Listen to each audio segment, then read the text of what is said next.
এরপর ইস্তিসহাবুন নিসা ওয়াল আতফাল ওয়াস সিবিয়ান হাত্তাল হুইয়াদ। বিষ্ণু সাল্লাল্লাহু আলাইহি ওয়াসাল্লাম বলেছেন, ঈদের নামাজে যখন তোমরা যাবে, নারীদেরকে, বাচ্চাদেরকে, ফ্যামিলির সবাইকে নিয়ে যাবে, কাউকে ঘরে রেখে যাবে না। কিন্তু দুর্ভাগ্যজনক হলেও সত্য, আমাদের দেশে এই পরিবেশটা এখনো গড়ে ওঠেনি।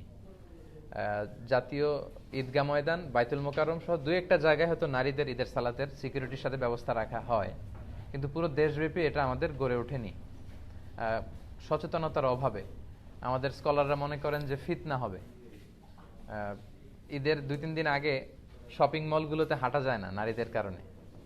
তারপর রাস্তাঘাটে, তার পয়লা বৈশাখে আমাদের বোনরা ঠিকই সেলিব্রেট করে, বাট ঈদের ক্ষেত্রে কিন্তু ওনাদের বঞ্চিত করা হয়, বলা যে মসজিদে যাওয়া যাবে না, ফিতনা হবে। তো এটার ব্যাপারে সচেতনতা দরকার এবং তাদেরকে একটা সুন্দর সিকিউর প্লেস করে দেওয়া দরকার, যাতে করে তারা যেতে পারে।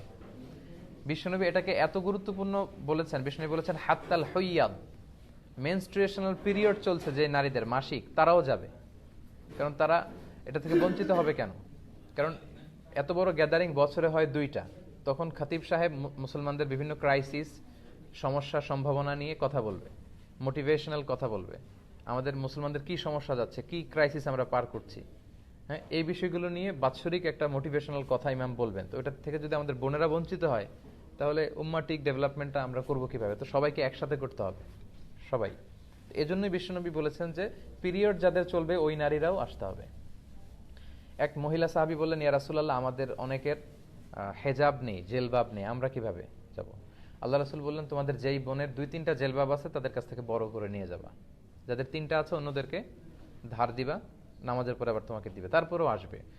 পিরিয়ড যাদের চলে তারা এসে ইয়াতাজিলনাল মুসাল্লা, যেহেতু পিরিয়ড চলছে ঈদগাহে ঢুকবে না, মসজিদে না ঢুকে মসজিদের বাইরে ওয়েটিং এরিয়াতে ওয়েট করবে, ঈদের আনন্দ তারা শেয়ার করবে।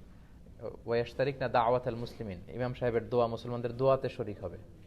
লেটস সে কালকে ইনশাআল্লাহ সকাল 7টার দিকে দেখা যাবে যে 8-10 হাজার লোক এখানে জড়ো হবে। তো শুধু যদি আমরা আসতাম, আমাদের বোনরা বা ভাবিরা যদি না আসে, তাহলে ঈদটা কেমন যেন মনে হচ্ছে যে পরিপূর্ণ হচ্ছে না।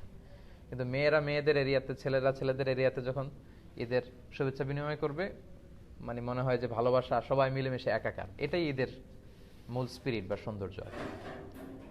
তো এই জন্য এটার জন্য সচেতনতা বৃদ্ধি দরকার। বাংলাদেশে আপনারা এগুলো নিয়ে খুব বিনয়ের সাথে কৌশলী হয়ে কথা বলবেন, যাতে এরকম একটা পরিবেশ তৈরি হয়।